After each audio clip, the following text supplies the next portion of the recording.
मुंबई में एक history sheeter ने जिस अंदाज में अपना जन्मदिन मनाया वो हैरान कर देने वाला है। आरोपी के लिए जो केक लाया गया उसमें उसके गुनाह की धाराएं लिखी गई। उसके बाद जमकर पार्टी हुई। न गुनाहों पर कोई शर्म, ना ही पुलिस और अदालत का कोई खौफ। मुंबई के भांडूप का रहने वाला जिया अंसारी हिस्ट्री शीटर बदमाश है। इन साहब का जन्मदिन इतना खास रहा कि जश्न की तस्वीरें देखते ही देखते वायरल हो गई। पहले इन पर दर्ज केस पर नजर डालते हैं, जिसकी फेहरिस्त लंबी है। जिया अंसारी पर हत्या आईपीसी 302, हत्या की कोशिश आईपीसी 307, जबरन वसूली आईपीसी 387 और इरादतन गंभीर चोट पहुंचाने के आरोप हैं आईपीसी 326। जन्मदिन के मौके पर जिया ने अपने सब गुनाहों को याद किया। दर्जन भर केक काटे, 3-3 के सेट में केक पर अपराध की धाराएं चस्पा की गई और आखिर में एक क्वेश्चन मार्क डालकर अगले अपराध पर सस्पेंस बनाया गया। खुद आरोपी ने कथित तौर पर कहा कि अगले केस का इंतजार है। जन्मदिन मनाने में कोई बुराई नहीं है। कोई गुनाह के दलदल में है तो वो भी अपनी जन्मदिन मना सकता है, लेकिन सवाल जश्न के इस अंदाज पर है जो बेखौफ है और कानून का मखौल उड़ाने की कोशिश करता हुआ नजर आता है। खबर दिल्ली से है, जहां दिल्ली में एक दिल दहला देने वाली वारदात हुई। एक फल विक्रेता को सरेआम चाकुओं से गोद गया। आजादपुर इलाके के में ये वारदात को कैसे अंजाम दिया गया, सीसीटीवी में बेखौफ बदमाशों की कैसी ये सनसनी कैद हुई है, आप देखिए।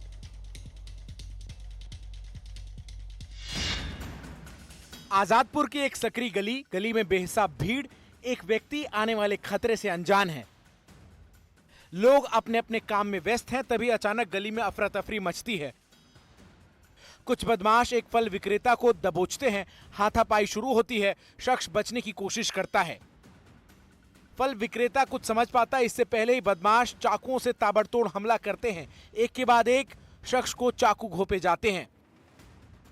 हैरानी की बात यह है कि सरेआम फल विक्रेता पर जानलेवा हमला होता है, लेकिन भीड़ तमाशबीन बनी रहती है। जानलेवा हमले में शख्स बुरी तरह जख्मी हो गया और बदमाश उसे मरा समझकर भाग गए। फल विक्रेता को गंभीर हालत में अस्पताल में भर्ती कराया गया। रोंगटे खड़े करने वाली यह वारदात सीसीटीवी कैमरे में कैद हो गई।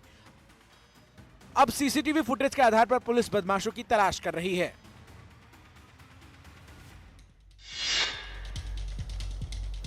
अगली खबर का रुख कर लेते हैं। भारतीय रेल हाईटेक तो हो रही है, लेकिन रेल हादसे रुकने का नाम नहीं ले रहे हैं। आज कर्नाटक के बेलगामी में एक मालगाड़ी पटरी से उतर गई। हादसा कैसे हुआ, इस रिपोर्ट के जरिए देखिए। बेपटरी हुई मालगाड़ी, ये डिब्बे हादसे की कहानी बयां कर रहे हैं। 2 डिब्बे पटरी के एक छोर हैं, जबकि तीसरा डिब्बा दूसरे छोर पर। रेस्क्यू ऑपरेशन चल रहा है। क्रेन से डिब्बों को पटरी पर लौटने की जद्दोजहद चल रही है। मौके पर रेलवे के अधिकारी मौजूद हैं। ये ट्रेन हादसा कैसे हुआ, मालगाड़ी पटरी से कैसे उतरी, अब ये जान लीजिए। हुआ यूं कि बेलगामी से ये मालगाड़ी महाराष्ट्र के मिराज की तरफ बढ़ रही थी। मालगाड़ी बेलगामी रेलवे स्टेशन से निकली, कुछ किलोमीटर का फासला किया। अचानक मालगाड़ी ने नियंत्रण खोया और इसके 3 डिब्बे पटरी से नीचे उतर गए। जैसे ही मालगाड़ी हादसे का शिकार हुई, इलाके में हड़कंप मच गया।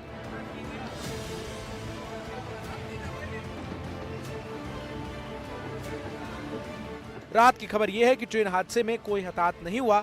अब रेलवे ये पता लगाने में जुटा है कि आखिर ट्रेन हादसा कैसे हुआ और किन कारणों से ये ट्रेन डिसबैलेंस होकर पटरी से उतरी।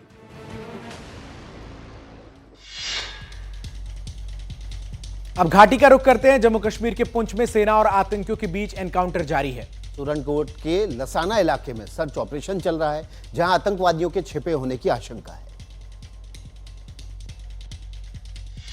चप्पे चप्पे पर चौकसी, पराठा भरती सेना की गाड़ियां। तस्वीरें जम्मू कश्मीर के पुंछ से आई हैं, जहां सेना शिद्दत से जंगल में छिपे आतंकियों की तलाश कर रही है। हर उस जगह का कोना कोना खंगाला जा रहा है जहां दहशतगर्दों के छिपे होने की आशंका है।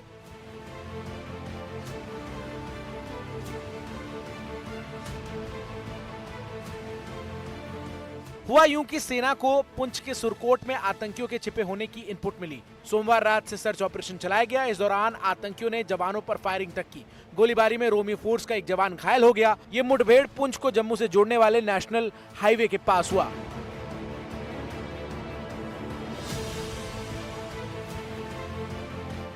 रोमी फोर्स ने सुरकोट की घेराबंदी कर रखी है। आतंकियों के खात्मे के लिए ऑपरेशन चल रहा है।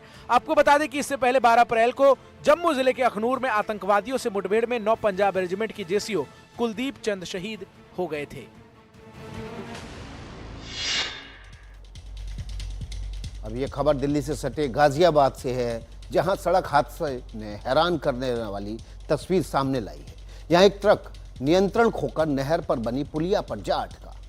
ड्राइवर और हेल्पर दोनों ट्रक में फंस गए। क्रेन की मदद से कैसे रेस्क्यू ऑपरेशन चला और कैसे 2 घंटे तक 2 जिंदगियां मौत के जबड़े में फंसी रही, देखिए। हादसा हैरान करने वाला है। एक ट्रक नदी पर बनी पुलिया पर अटका है। ट्रक के परखच्चे उड़ चुके हैं। ड्राइवर और हेल्पर ट्रक के केबिन में बुरी तरह फंसे हैं। मौत के जबड़े में फंसी 2 जिंदगियां छटपटा रही है। जिंदगी और मौत की ये लाइव जंग बेहद खौफनाक है, सिहरन पैदा करने वाली है। एक्सीडेंट के बाद मौके पर भीड़ जमा है। हादसे की तस्वीरें देखकर हर कोई हैरान है। खबर मिलते ही रेस्क्यू ऑपरेशन शुरू हुआ। तबाह हो चुके केबिन से ड्राइवर और हेल्पर को क्रेन की मदद से बाहर निकालने की कोशिश शुरू हुई, लेकिन ट्रक का केबिन पूरी तरह से पिचक चुका है। एक छोटी गलती होते ही ट्रक नहर में गिर सकता है, इसलिए फूंक फूंक कर कदम रखा जा रहा है। करीब 2 घंटे की कड़ी मेहनत के बाद ट्रक के केबिन में फंसे दोनों लोगों को बाहर निकाला गया। हादसा कैसे हुआ, हादसे की लोकेशन क्या थी, अब ये जान लीजिए। हुआ यूं कि ईंटों से भरा ट्रक जैसे ही गाजियाबाद के लोनी में KR इंटर कॉलेज से सटे सकलपुर गांव में पहुंचा, हादसे का ये शिकार हो गया। हादसे में ड्राइवर और हेल्पर को गंभीर चोटें आई हैं। मुंबई में जो हमला 26/11 को हुआ उसे पहले अंजाम देने की तैयारी थी, लेकिन कुदरत ने कुछ ऐसा खेल किया जिससे हमला टालना पड़ा। यह हमला क्यों टला, आतंकवादियों ने कितने दिन और इंतजार किया, देखिए तहव्वुर राणा से हुए पूछताछ के दौरान और क्या क्या खुलासा हुआ है।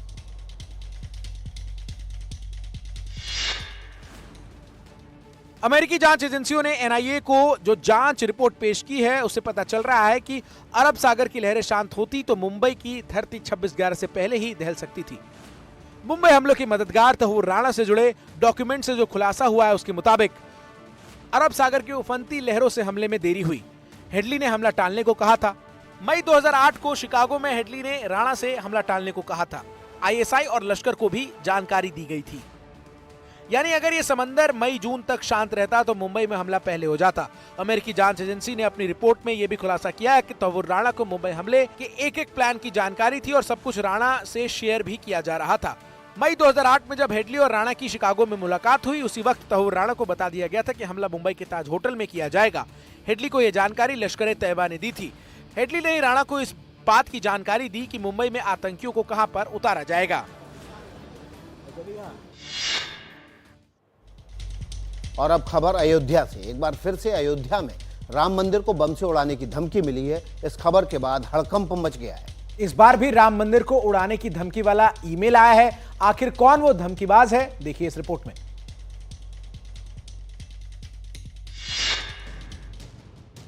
पुख्ता सुरक्षा, भारी संख्या में पुलिस बल की तैनाती, तेजी से सर्च ऑपरेशन। अयोध्या में राम मंदिर को बम से उड़ाने की धमकी के बाद चारों तरफ हड़कंप मचा हुआ है। धमकी भरा ईमेल आने के बाद साइबर सेल ने FIR दर्ज कर जांच शुरू कर दी है। मंदिर उड़ाने की धमकी किसने दी? गीदड़ भभकी देने वाला मास्टरमाइंड कौन? दरअसल राम मंदिर को बम से उड़ाने की धमकी देने वाला ये ईमेल सोमवार को देर रात आया। धमकी भरा ये ईमेल अयोध्या के साथ साथ बाराबंकी, चंदौली समेत कई दूसरे जिलों को भी मिला। धमकी भरे इस ईमेल में लिखा है, बढ़ा लो मंदिर की सुरक्षा। ये दूसरी बात है जब राम मंदिर को उड़ाने की धमकी मिली है। इससे पहले राम मंदिर समेत कई मंदिरों को उड़ाने की धमकी मिली थी। हालांकि मंदिर की सुरक्षा चाक चौबंद है, वहां परिंदा भी पर नहीं मार सकता। राम जन्मभूमि मंदिर की सुरक्षा को लेकर इसके चारों ओर 4 किलोमीटर लंबी सुरक्षा दीवार का निर्माण जल्द शुरू होने की उम्मीद है और 18 महीने में इसका निर्माण पूरा होने की उम्मीद है।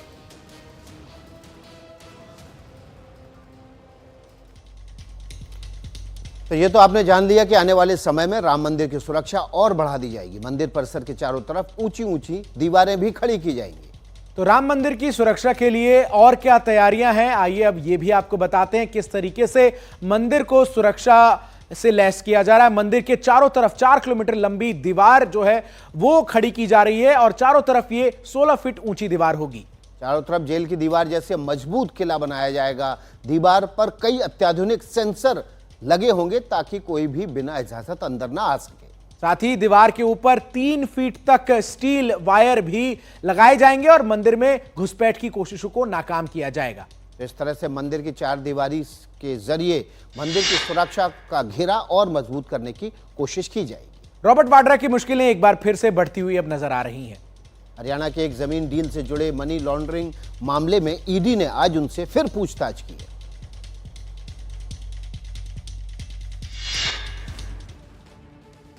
आज सुबह ईडी ऑफिस पहुंचे रॉबर्ट वाड्रा ने मीडिया से बातचीत करते हुए कहा कि इस केस में कुछ नहीं है।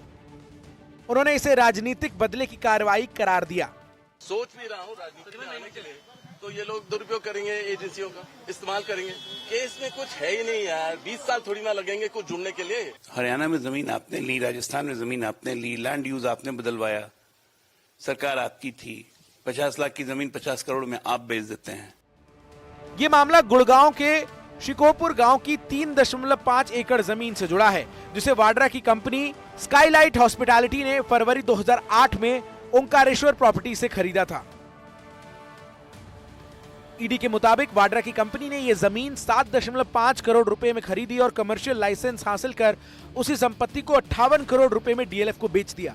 ईडी को शक है कि इस डील में मनी लॉन्ड्रिंग हुई है, जिसकी वो जांच कर रही है। बिहार में इस साल विधानसभा चुनाव है और दिल्ली में इसकी हलचल है। आज दिल्ली में कांग्रेस और आरजेडी के नेताओं की अहम बैठक हुई और माना जा रहा है कि इस दौरान महागठबंधन में सीट बंटवारे को लेकर चर्चा हुई है। दिल्ली में हुई इस बैठक में कांग्रेस अध्यक्ष मल्लिकार्जुन खड़गे, राहुल गांधी और तेजस्वी यादव शामिल हुए। बैठक के बाद तेजस्वी यादव ने चर्चा को सकारात्मक बताया। हम सब लोगों की बैठक हुई है और काफी पॉजिटिव बातचीत हुई है। तेजस्वी यादव ने कहा कि अगली बैठक 17 अप्रैल को होगी, जिसमें महागठबंधन के अन्य दल भी शामिल होंगे। उन्होंने अपने चुनावी तैयारियों को अच्छा बताते हुए महागठबंधन की सरकार बनने का दावा भी किया। हम लोगों की पूरी तैयारी है और हम लोगों का पूरा मजबूती के साथ बिहार को आगे ले जाने का संकल्प है। तेजस्वी यादव ने नीतीश कुमार पर निशाना साधते हुए कहा कि वो हाईजैक हो चुके हैं। 17 तारीख को भी जो है अदर अलायंस पार्टनर के साथ जो लेफ्ट पार्टी है, वीआईपी पार्टी है, कांग्रेस और आरजेडी, पटना में भी हम लोग बैठेंगे।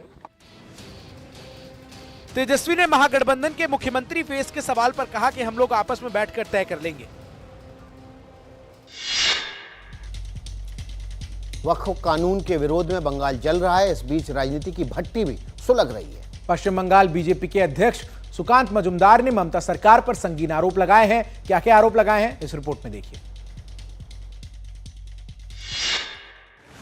पश्चिम बंगाल बीजेपी अध्यक्ष सुकांत मजुमदार का सीधा आरोप है कि वक्फ में टीएमसी नेताओं की जमीन है। बंगाल में जहां जहां हिंसा हो रही है, वहां टीएमसी नेताओं के इशारों पर ही हिंसा हो रही है। मुख्यमंत्री ममता बनर्जी जब चाहें तब हिंसा रोक सकती हैं। कि वो अपना ताकत दिखा रही है इसके द्वारा। It is the manifestation of the political and the religious power by the Mamata Banerjee herself only. BJP नेता मिथुन चक्रवर्ती ने सवाल उठाया कि जिन लोगों को हिंसा का शिकार बनाया जा रहा है, उनका वक्फ से क्या लेना देना। मिथुन ने कहा कि ये सब कुछ जानबूझकर कराया जा रहा है। कोई कुछ बना दिया उसमें, अभी सोच रहे अब तो गया, मेरा टूट जाएगा, तो चलो दंगा करो। और जो दंगा कर रहे हैं उनको कुछ समझ में नहीं आ रहा है क्या हो रहा है। बीजेपी बार बार यह भी आरोप लगा रही है कि शिक्षा घोटाले से ध्यान भटकाने के लिए ममता बनर्जी वक्फ के नाम पर सियासत कर रही हैं। बंगाल में वक्फ कानून को लेकर मचे बवाल के बीच उत्तर प्रदेश के मुख्यमंत्री योगी आदित्यनाथ ने बड़ा बयान दिया है, जिससे एक नई राजनीतिक बहस छिड़ गई है। बंगाल हिंसा को लेकर योगी ने दंगाइयों पर काउंटर अटैक किया और कहा कि लातों के भूत बातों से नहीं मानते। हिंदुत्व के फायर ब्रांड लीडर और उत्तर प्रदेश के मुख्यमंत्री योगी आदित्यनाथ हरदोई के दौरे पर थे। माधोगंज के रुयागढ़ी में योगी फ्रीडम फाइटर राजा नरपत सिंह के विजय दिवस समारोह में शिरकत करने आए थे। मुख्यमंत्री ने एक तरफ 650 करोड़ रुपए की 729 परियोजनाओं का तोहफा दिया, तो लगे हाथ मंच से बंगाल में वक्फ कानून पर हो रहे बवाल पर बड़ा बयान दिया। दंगाइयों का इलाज कैसे करना है, इसका फॉर्मूला भी योगी ने सुना दिया। अरे लातों के भूत बातों से कहां मानने वाले हैं, लेकिन सेकुलरिज्म के नाम पर इन लोगों ने दंगाइयों को दंगा करने की पूरी छूट दे रखी है। योगी यहीं नहीं रुके, मुर्शिदाबाद हिंसा को लेकर विरोध मिसाइल दीदी पर दागा। योगी ने 2 टूक कहा कि बंगाल जल रहा है और ममता बनर्जी मौन है। ममता के साथ टारगेट पर समाजवादी पार्टी भी थी। इधर मुख्यमंत्री योगी आदित्यनाथ ने बयान दिया, उधर राजनीतिक विरोध की भट्टी भी धधक उठी। समाजवादी पार्टी और टीएमसी योगी सरकार पर हमलावर है।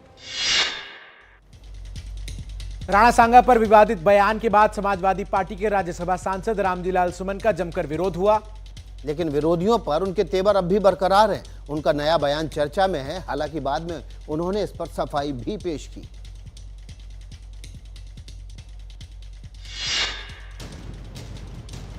विरोध होता है तो होता रहे, हम वही कहेंगे जो हमें सही लगेगा। सपा सांसद रामजीलाल सुमन के तेवर कुछ ऐसे ही हैं। अगर तुम ये कहोगे कि हर मस्जिद के नीचे एक मंदिर है, तो फिर हमें ये कहना पड़ेगा कि हर मंदिर के नीचे एक बौद्ध मठ है। सपा सांसद ने यह भी कहा कि 19 अप्रैल को अखिलेश यादव आगरा आ रहे हैं और हम भी 2-2 हाथ के लिए तैयार हैं। लड़ाई का मैदान तैयार होगा, 2-2 हाथ होंगे। बयान वायरल हुआ तो रामजीलाल सुमन ने इस पर सफाई भी दी। 2-2 हाथ का मतलब पॉलिटिकल पार्टीज में जो लड़ाई होती है वो लड़ाई वैचारिक होती है, कोई फौज की लड़ाई थोड़ी है, ये शस्त्रों की लड़ाई थोड़ी है। हमारा मकसद कोई तनाव पैदा करना ही है, वातावरण। इन बयानों के बीच इतना तय है कि वार पलटवार की सियासत अभी और आगे बढ़ेगी। छत्तीसगढ़ में रायगढ़ के जंगलों में दिल को छूने वाली एक तस्वीर सामने आई है। आप भी देखिए कि हाथियों के एक झुंड ने गड्ढे में गिरे हाथी के बच्चे को कैसे बाहर निकाला। रायगढ़ जिले के धर्मजयगढ़ वन मंडल में 15 हाथियों का एक दल जंगल में विचरण कर रहा था। तभी एक नहर के पास से गुजरते हुए हाथियों के झुंड में शामिल एक नन्हा हाथी 3 फीट गहरे एक गड्ढे में गिरकर फंस गया। बार बार कोशिश करने के बाद भी नन्हा हाथी गड्ढे से नहीं निकल पा रहा था।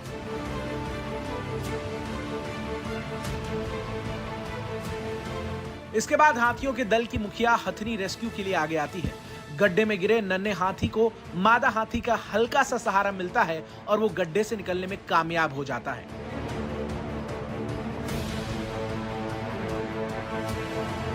नन्हे हाथी के इस अनोखे बचाव अभियान को वन विभाग के अधिकारियों ने ड्रोन कैमरे से शूट किया।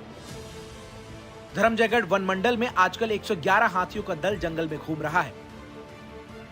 इनमें 4 हाथी के बच्चे भी शामिल हैं। इन्हीं में से एक नन्हा हाथी क्रौंधा क्षेत्र में गड्ढे में गिर गया। अब उसके रेस्क्यू का वीडियो वायरल हो रहा है। अमेरिका के कैलिफोर्निया में सोमवार की सुबह भूकंप के तेज झटके महसूस किए गए, जिससे जू में हड़कंप मच गया। इस दौरान हाथियों के एक झुंड का वीडियो वायरल हो गया है। रिपोर्ट देखिए। ये वीडियो सैन डियागो चिड़ियाघर के सफारी पार्क का है। 5.2 की तीव्रता वाला भूकंप आते ही वहां के हाथी हरकत में आ गए।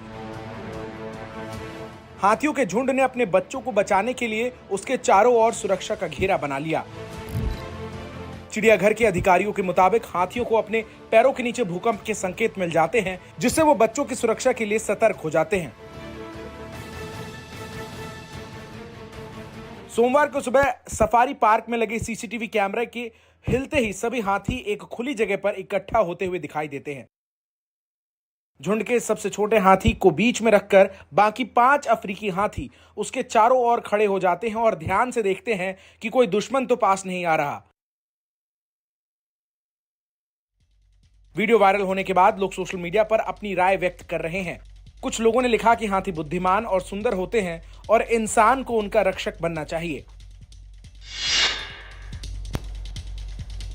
उदयपुर के गांव में उस वक्त हड़कंप मच गया जब एक तेंदुआ अचानक बस्ती में घुस आया। तेंदुए ने एक कुत्ते को दबोच भी लिया, लेकिन उसके बाद क्या हुआ आप खुद देख लीजिए।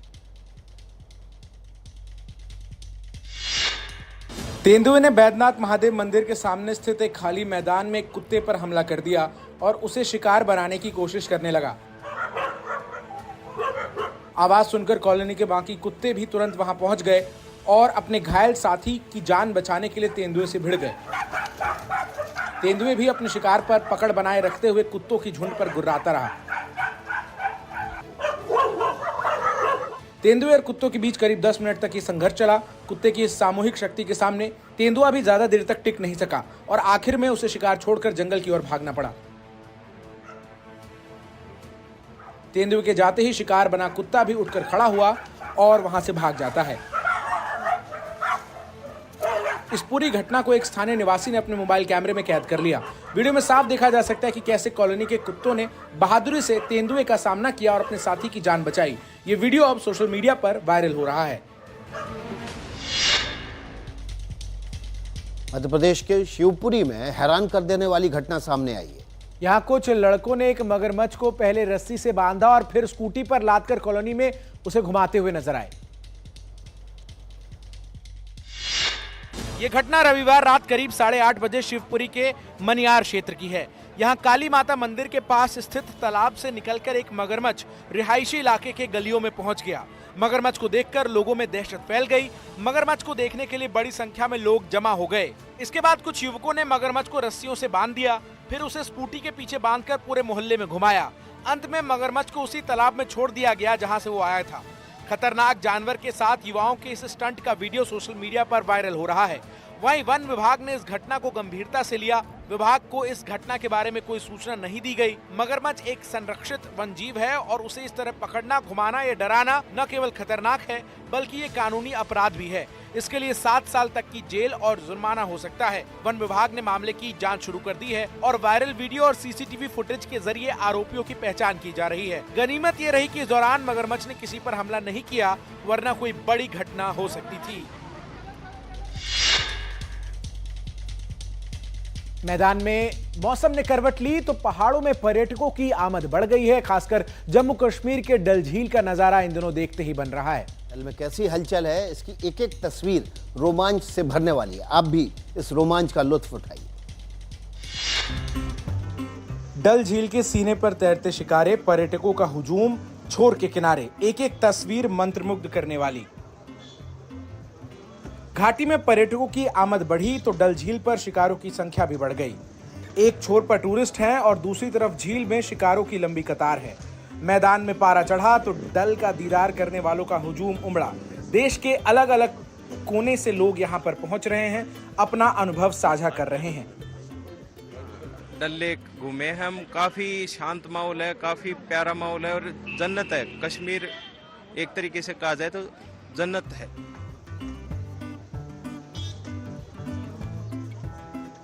पर्यटकों की संख्या बढ़ने से शिकारों के मालिक गदगद हैं, क्योंकि पर्यटकों की आमद से उनकी आर्थिक स्थिति मजबूत हो रही है।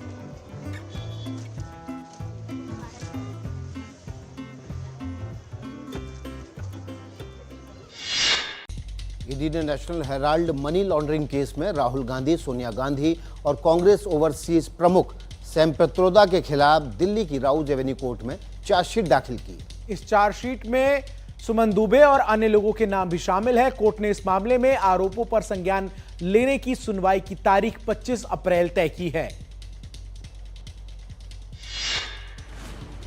कांग्रेस के नेशनल हेराल्ड अखबार और एसोसिएटेड जर्नल्स लिमिटेड से जुड़े मनी लॉन्ड्रिंग केस में मंगलवार को पहली चार्जशीट कोर्ट में दाखिल कर दी। एनडीटीवी इंडिया के पास कोर्ट के ऑर्डर की एक्सक्लूसिव कॉपी है।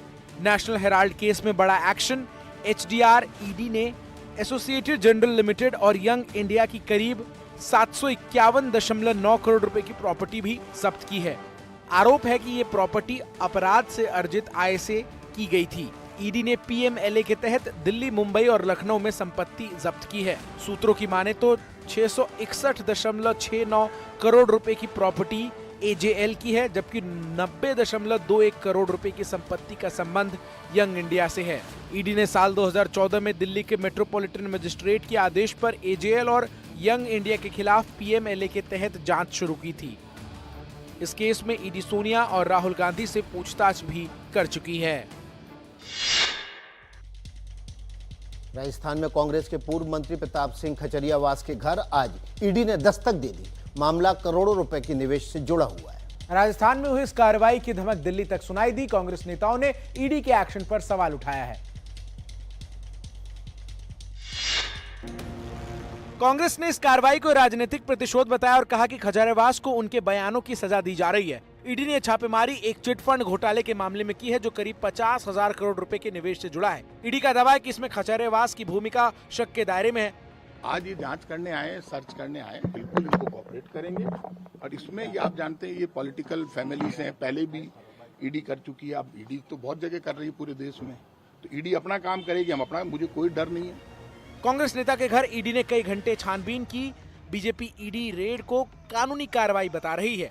और वो जिस तरह के आरोप लगा रहे हैं तो वो आरोप तो निराधार है, वो स्वतंत्र एजेंसियां होती है, अगर कोई होगा तो सामने आ जाएगा, नहीं होगा तो सामने आ जाएगा। पूर्व मुख्यमंत्री अशोक गहलोत ने ट्वीट कर कहा कि 2020 में बीजेपी ने कांग्रेस सरकार गिराने की जब कोशिश की थी तब खाचरियावास ने इसका मुखर विरोध किया था और इसलिए उनके घर ईडी आई है। कांग्रेस नेता सचिन पायलट ने भी ट्वीट कर कहा कि सरकार एजेंसियों के सहारे विपक्षी नेताओं को परेशान कर रही है। अब बात करते हैं जम्मू कश्मीर के राजौरी की, जब एक दर्दनाक सड़क हादसा हो गया। हादसा तब हुआ जब मिनी बस अनियंत्रित होकर और 5 लोग इस अनियंत्रित बस से जख्मी हो गए।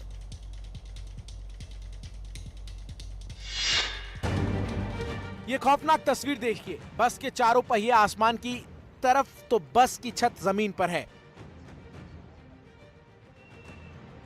जरा सोचिए जिस वक्त ये हादसा हुआ होगा तस्वीर कैसी रही होगी। जरा सोचिए जिस वक्त हादसा हुआ होगा चारों तरफ कोहराम मच गया होगा। दर्दनाक हादसे की ये तस्वीरें जम्मू कश्मीर के राजौरी की है, जब मिनी बस अचानक अनियंत्रित हो गई और चारों तरफ हाहाकार मच गया। बस में सवार लोग खौफजदा हो गए और चिल्लाने लगे। इस हादसे में 5 लोग बुरी तरह से जख्मी हो गए। गनीमत ये रही कि कोई हताहत नहीं हुआ। हादसे की जानकारी मिलने के बाद पुलिस मौके पर पहुंची और स्थानीय लोगों की मदद से घायलों को बस से निकालकर इलाज के लिए अस्पताल पहुंचाया गया। घायलों को पहले स्थानीय अस्पताल में भर्ती करवाया गया, उसके बाद इलाज के लिए उन्हें सरकारी मेडिकल कॉलेज राजौरी भेज दिया गया। और अब आपको हरियाणा के अंबाला ले चलते हैं। एक अनोखी शादी की चर्चा देश भर में हो रही है। शादी दूल्हा दुल्हन की हाइट की वजह से सुर्खियों में है, लेकिन क्यों, इस रिपोर्ट को देखिए और समझिए। डीजे के धुन पर थिरकता न्यू मैरिड कपल। ये जोड़ी खास है, बेमिसाल है। पहले दूल्हे से आपका परिचय कराते हैं। नाम है नितिन, हाइट है महज 3 फीट 8 इंच। दुल्हन के बारे में भी जान लीजिए। ये आरुषि है, इनकी हाइट है महज 3 फीट 6 इंच। दूल्हा दुल्हन की हाइट भले ही छोटी हो, लेकिन मोहब्बत 7 जन्मों वाली है। 25 साल के नितिन अंबाला छावनी के बाशिंदे हैं और 23 साल की आरुषि पंजाब के रोपड़ की कुड़ी हैं। दोनों की लव स्टोरी कैसे शुरू हुई और कैसे दोनों शादी के बंधन में बंधे, अब ये भी जान लीजिए। फोन पे सारी बातें होके फिर इन्होंने डेट रख दी, फिर 1 हफ्ते में मेरी शादी हो गई। दीदी नंबर दे दिया था, कोर्ट पे बात करके देख लो, तो फिर सीधा हमारी मुलाकात तो शादी में हुई थी। इस अनोखी जोड़ी की लव स्टोरी भी बड़ी रोमांटिक है। अप्रैल के महीने में दोनों की मुलाकात हुई। पहली नजर में ही इस अनोखी जोड़ी ने एक दूसरे को पसंद कर लिया और फिर 13 अप्रैल को दोनों धूमधाम से शादी के सूत्र में बंध गए। खास बात यह है कि दोनों की शादी बेहद सादगी और दहेज के बिना हुई।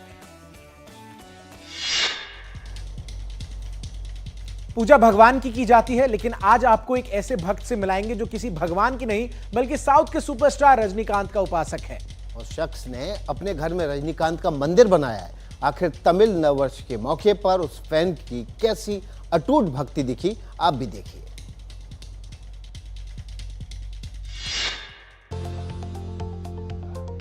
$300 किलो की विराट और भव्य प्रतिमा, मंदिर का आभा ऐसी जो देखते ही बने। ये मंदिर साउथ के सुपरस्टार रजनीकांत का है। इनसे मिलिए, ये कार्तिक है, तमिलनाडु के मदुरई के रहने वाले और रजनीकांत के अनन्य भक्त। ये रजनीकांत को सुपरस्टार ही नहीं बल्कि भगवान मानते हैं। मौका तमिल नववर्ष का है, इसलिए किसी देवता की नहीं रजनीकांत की भक्ति में लीन है। मौका खास था, इसलिए पूजा भी खास की गई। पहले रजनीकांत की प्रतिमा का जलाभिषेक किया गया, फिर कार्तिक ने अपने हाथों से सुपरस्टार और अपने आराध्य रजनीकांत को दूध से स्नान कराया। रजनीकांत के मंदिर में एक और बात दिखी। प्रतिमा के सामने एक चूल्हा जल रहा है, चूल्हे पर हांडी चढ़ी है। इसमें कार्तिक अपने आराध्य देव के लिए स्पेशल भोज तैयार कर रहे हैं। कार्तिक और उनका परिवार रजनीकांत की उपासना करता है। तमिल नववर्ष पर रजनीकांत के इस फैन की भक्ति जिसने भी देखी वो भाव विभोर हो गया।